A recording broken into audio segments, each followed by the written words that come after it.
जैसा कर्म करोगे वैसा ही फल पाओगे। क्या सच में कर्म रियल लाइफ में काम करता है, या फिर ऐसा फिजूल की बातें हैं, बकवास की बातें हैं, या फिर ऐसा केवल कहानियों में अच्छी लगती हैं? आज मैं आप सभी लोगों के साथ दो ऐसी कहानियां शेयर करने वाला हूं जो इसी बात को साबित करती हैं कि क्या सच में रियल लाइफ में कर्मा काम करता है, या फिर ऐसा केवल कहानियों में अच्छी लगती है। Story number 1। मान लो आपकी आंखों ने किसी पेड़ पर फल देखा, खाने की लालसा जगी। अब आंख तो फल तोड़ नहीं सकते, इसलिए पैर गए पेड़ के पास फल तोड़ने के लिए। अब पैर तो फल तोड़ नहीं सकते, इसलिए हाथों ने फल तोड़ा, मुंह ने फल खाया और वह फल पेट में गया। अब देखो, जिसने देखा वो गया नहीं, जो गया उसने तोड़ा नहीं, जिसने तोड़ा उसने खाया नहीं, जिसने खाया उसने रखा नहीं, क्योंकि वह फल तो पेट में गया। अब जब माली ने देखा तो डंडे पड़े पेट पर, जिसकी कोई गलती नहीं थी, लेकिन जब डंडे पड़े पेट पर तो आंसू आए आंखों में, क्योंकि आंखों ने ही सबसे पहले फल को देखा था। अगर आंखों ने फल को ना देखा होता तो खाने की लालसा नहीं आती, और जब खाने की लालसा नहीं आती तो डंडे पीठ पर नहीं पड़ते, और जब डंडे पीठ पर नहीं पड़ते तो आंखों में आंसू नहीं आते। यह सब कर्म का खेल है। कर्म बीज की तरह होता है, जैसा बीज आप बोओगे वैसा ही आप फल काटोगे। और कभी भी ये सोचने की गलती मत करना कि आपके कर्मों का फल आपको कभी नहीं मिलेगा। नहीं, चाहे आप सही कर्म करो या फिर आप गलत कर्म करो, आपके हर कर्मों का फल आपको जरूर मिलेगा। Story number 2।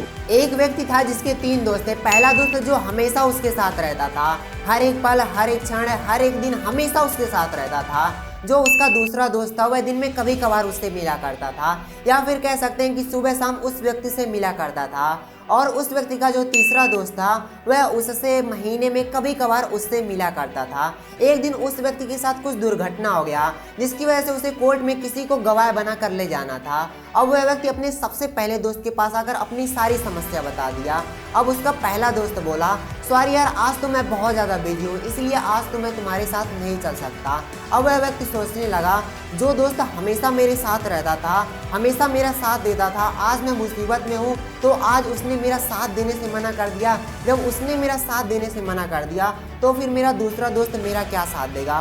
फिर भी वह थोड़ा सा हिम्मत बनाकर अपने दूसरे दोस्त के पास जाकर अपनी सारी समस्या बता दिया। फिर उसका दूसरा दोस्त बोला, मैं तुम्हारे साथ कोर्ट में चलने के लिए तो तैयार हूँ, पर मेरा एक शर्त है, मैं तुम्हारे साथ केवल कोर्ट के दरवाजे तक चलूंगा, कोर्ट के अंदर मैं नहीं जाऊंगा। फिर वह व्यक्ति बोला, मैं कोर्ट तक अकेले जाने के लिए काफ़ी हूँ, मुझे कोर्ट के अंदर के लिए गवाह चाहिए। वह व्यक्ति एकदम निराश हो गया, वह व्यक्ति एकदम हिम्मत हार गया, पर फिर भी वह थोड़ा सा हिम्मत बनाकर अपने तीसरे दोस्त के पास जाकर अपनी सारी समस्या बताया, जो महीने में कभी कभार उस व्यक्ति से मिला करता था। जैसे ही उस व्यक्ति का तीसरा दोस्त उसकी सारी समस्या सुना, उसने तुरंत कोर्ट में जाने के लिए तैयार हो गया।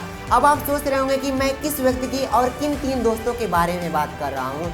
दरअसल जैसे उस व्यक्ति के 3 दोस्त थे, वैसे ही इस संसार में हर एक इंसान के 3 दोस्त होते हैं। पहला उस इंसान का शरीर जो हमेशा उसके साथ रहता है, हर एक पल, हर एक दिन, हर एक महीने, हर एक समय, जब तक वह जीवित रहता है। दूसरा दोस्त है उस इंसान के संबंधी होते हैं, जैसे परिवार, रिश्तेदार इत्यादि। और तीसरा दोस्त उस इंसान का कर्म है जो हमेशा उसके साथ जाते हैं। अब जरा सोचो, जब आत्मा इंसान के शरीर से निकलकर धर्मराज के कोर्ट में जाती है तो जो इंसान का सबसे पहला मित्र होता है, यानी कि इंसान का शरीर है, जो सबसे आगे चलता है, वही सबसे पहले इंसान का साथ छोड़ देता है।